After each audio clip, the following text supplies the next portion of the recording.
হজ উমরা না করেও কি হজ ও উমরার নেকি পাওয়ার কোনো আমল আছে? হজ হলো ফরজ, উমরা হলো ওয়াজিব। যার শারীরিক এবং আর্থিক সামর্থ্য আছে তাদের জন্য হজ ফরজ। তবে হজ না করেও এমন কিছু আমল আছে হজের সওয়াব পাওয়া যায়, উমরার সওয়াব পাওয়া যায়, এটা সহিহ হাদিস দ্বারা প্রমাণিত। তাহলে যাদের সামর্থ্য নেই তারা এই হজের সওয়াব পাবেন। এ সম্পর্কীয় হাদিস আহমদে বর্ণিত হয়েছে, আবু দাউদে সনদ সহিহ। আবি উমামা থেকে বর্ণিত, তিনি বলেন রাসূল সাল্লাল্লাহু আলাইহি ওয়াসাল্লাম বলেছেন, মান খারাজা মিন বাইতিহি মুতাতাহহিরান ইলা সালাতিন মাকতুবাতিন ফাআজরুহু কাআজরিল হাজ্জিল মুহরিমি। ওই আগের হাদিসের মতো 2 নম্বর দ্বিতীয় শ্রেণীর মানুষ যারা মসজিদে আসে তাদের কথাই বলা হয়েছে। যে ব্যক্তি নিজ গৃহ থেকে উযু করে ফরজ সালাতের জন্য মসজিদে এসে জামাতের সাথে সালাত আদায় করে, ওই মুসাল্লি ইহরাম পরা একজন হাজির সওয়াব পায়। হজ হবে না তার, তবে কি হবে? হজের সওয়াব পাবে। আর এরপরে বলা হয়েছে 2 নম্বর, ওমান খারাজা ইলা তাসবিহিদ দুহা লা ইয়ানসিবহু ইল্লা ইয়্যাহু ফাআজরুহু কাআজরিল মুতামিরি। যে ব্যক্তি নিয়মিত জোহর সালাত আদায় করে, জোহর বা আসরের সালাত আদায় করে, যে ব্যক্তি নিয়মিত, তার সে যদি ঘরে পড়ে অথবা মসজিদে এসে পড়ে, মসজিদে যখন বের হয় শুধু জোহর সালাতের নিয়তেই বের হয়, যাব পায়রা চত্বরে ঔষধ কিনবো, সিটি বাজারে গিয়ে মাছ এবং গোশত নিয়ে আসবো, সেন্ট্রাল মসজিদে জোহর সালাতটা আদায় করব, এই বিভিন্ন নিয়ত থাকলে হবে না। শুধু একমাত্র নিয়ত থাকতে হবে কি? জোহর সালাত আদায় করার জন্য আমি মসজিদে যাচ্ছি।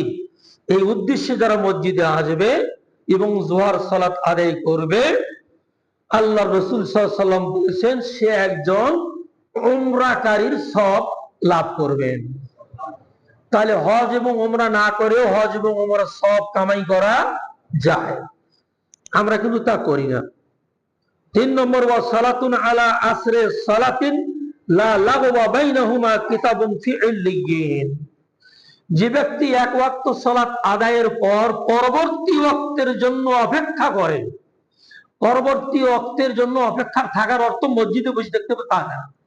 আপনি আপনার কর্মস্থলে গিয়ে সব সময় খেয়াল রাখতেছেন ঘড়ি কয়টা বাজে, আজান পড়ে 4টায় জামাত, আসরের জামাত, লক্ষ্য রাখতেছেন। কৃষক কৃষি মাঠে গিয়েও খেয়াল রাখতেছে ওয়াক্ত কখন হবে। এইরকম যে পেশার মানুষই হোক না কেন, পরবর্তী সালাতের জন্য তার মন সবসময় কি মসজিদের সাথে লটকানো থাকে। রাসূল সাল্লাল্লাহু আলাইহি ওয়াসাল্লাম বলেছেন তার নামটা লিখিত হয়ে যায় ইল্লিয়িনে। ইল্লিয়িন কি? ইল্লিয়িন হচ্ছে একটা আরশে, আল্লাহ রাব্বুল আলামিনের যে আরশে থাকেন, সে আরশের পাশে একটা লিখিত ফলক, আরশের পাশে একটা লিখিত ফলক। যে কোনো বড় অফিসে যান, একটা বড় লিখিত ফলক থাকে, কে ডিসি ছিলেন প্রথম, তারপরে কে কে, এইভাবে লিখিত থাকে। প্রধানমন্ত্রী প্রথম কে ছিল, তারপরে কে হলো, এগুলো লিখিত থাকে। ঠিক ওই রকম একটা ফলক আছে আল্লাহর আরশের কাছে, ওই ফলকে তার নামটা লিখিত হয়েছে। তাহলে কত মর্যাদাশীল ব্যক্তি। তাহলে এই হাদিস থেকে আমরা বুঝতে পারলাম যে আল্লাহর নিকট যদি আমরা সালাতের এক সালাতের জন্য অপেক্ষা করতে থাকি, এক সালাতের পর আরেক সালাতের জন্য, তাহলে আপনার আমার নামটা আল্লাহর আরশের ইল্লিনে লেখা হয়ে যায়। আমরা উমরা এবং হজের সওয়াব পাই। আল্লাহ রাব্বুল আলামিন আমাদের সকলকে হজ এবং উমরা করার তৌফিক দান করুন। যারা পারবো না, আল্লাহ তাদেরকে সওয়াব দান করুন। আমিন।